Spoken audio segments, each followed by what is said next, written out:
ایک چھوٹی سی بات آپ دیکھ لیجئے، شادی کا ایک مسئلہ، نکاح کا ایک مسئلہ، نبی کریم صلی اللہ علیہ وسلم کی سیرت پڑھ جائیے، بہت آسان ہے شادی کرنا۔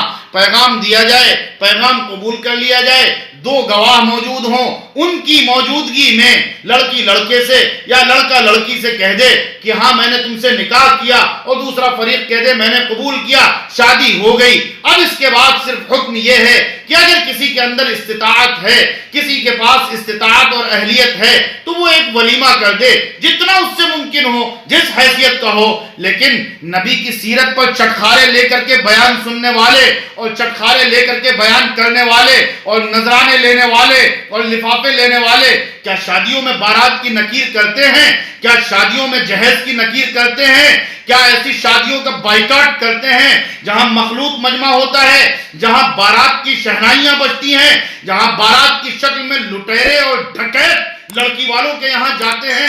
کیا مولوی اور علماء کرام اور فضلائے عظام کیا نکیر کرتے ہیں؟ کیا نکاح سے پہلے وہ تقریر کر کے یہ کہتے ہیں کہ لڑکی والوں پر یہ جو بوجھ ڈالا جا رہا ہے یہ قرآن کے خلاف ہے، یہ سیرت نبوی کے خلاف ہے، یہ صحابہ کرام کے خلاف ہے؟ کیا کوئی کہتا ہے؟ کسی کو کہتے ہوئے آپ سنتے ہیں؟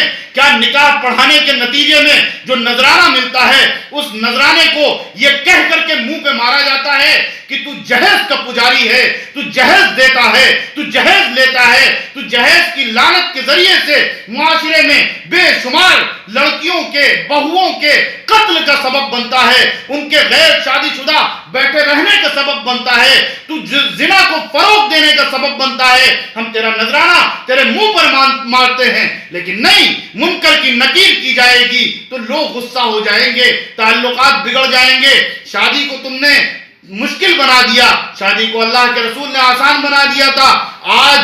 آج جب آپ ربیع الاول کے اس مہینے میں اور 12 ربیع الاول کے دن اور اس وقت سیرت کی مجلس میں کہیں بھی موجود ہوں اور سیرت کے ذکر سے اپنے قلوب و اذہان کو منور کر رہے ہوں، تو کم سے کم اتنا طے کر لیجئے کہ ہر بوڑھا اپنے بچوں کی شادی اور ہر نوجوان اپنی شادی سیرت کی روشنی میں، صحابہ کرام کے طرز کے مطابق ہم ایسے نکاح کریں گے، ایسے نکاح کریں گے کہ ہمارا پیسہ ضائع نہ ہو۔ ولیمے کو لوگ کہتے ہیں ولیمہ سنت ہے۔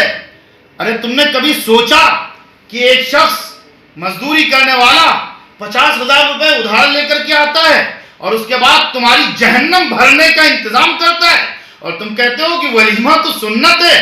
سنت کا مطلب یہ نہیں ہے کہ وہ سودی قرض لے کر کے ولیمہ کرے، سنت کا مطلب یہ نہیں ہے کہ وہ اپنی جان کو جوخم میں ڈال کر کے تمہارے پیٹ میں تمہاری جہنم بھرے، تمہارے پیٹ میں لقمے ڈالے۔ سنت کا مطلب یہ نہیں ہے کہ آج وہ تمہیں 2 لقمے کھانا کھلا دے اور سالوں تک وہ اس کا قرض ادا کرتا رہے۔ سنت کا مطلب یہ ہے کہ اگر پوری سبزی کھلا سکتے ہو تو اس سے ولیمہ کر دو، دال چاول کھلا سکتے ہو تو اس سے ولیمہ کر دو۔ لیکن ہمیں معاف کیجئے، ہماری تلخ نوائی کو معاف کیجئے۔ ہم کو بھی اگر ولیمہ کرنا ہوگا تو ہم بھی سوچیں گے، ہم تو بظاہر چولا اوڑھے ہوئے ہیں اپنے مذہبی ہونے کا، لیکن ہم بھی سوچیں گے کم از کم یہ تو ہونا چاہیے، ورنہ لوگ کیا کہیں گے، فلاں کیا کہیں گے اور فلاں کیا کہیں گے۔ ہم اسٹیٹس اور معیار کی باتیں کرنے لگتے ہیں۔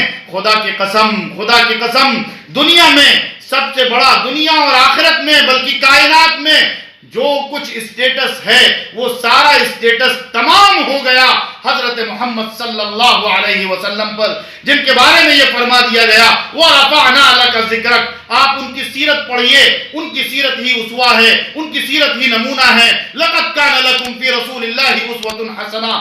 آپ کو اگر ادنا سی بھی محبت ہے اور آخرت میں آپ ادنا سی بھی کامیابی کے خواہاں ہیں تو ان کی سیرت پڑھیے، ان کی سیرت کے مطابق اپنی زندگی کو ڈھالنے کی کوشش